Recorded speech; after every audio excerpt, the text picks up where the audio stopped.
नमस्कार. आज आम्ही स्वायत्त महाराष्ट्र संघटनेच्या समितीच्या माध्यमातून पालिका विभागाला भेट दिली.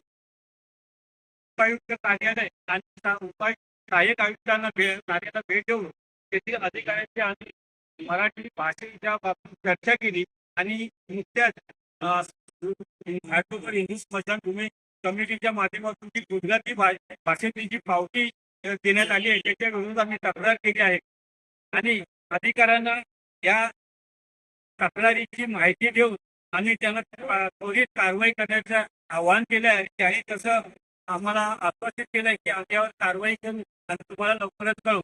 सर्व मराठी लोकांना आणि आमच्या व्हिडिओच्या माध्यमातून आवाहन करतो ते इथं मराठी भाषेसंदर्भातले काही अडीअडचणी होतात. कोणत्याही संघटनेची वाट न बघता प्रत्येक मराठी माणसाने तक्रार करावी असे आव्हान आम्ही स्वायत्त महाराष्ट्र संघर्ष समितीच्या माध्यमातून करतो. धन्यवाद. जय महाराष्ट्र.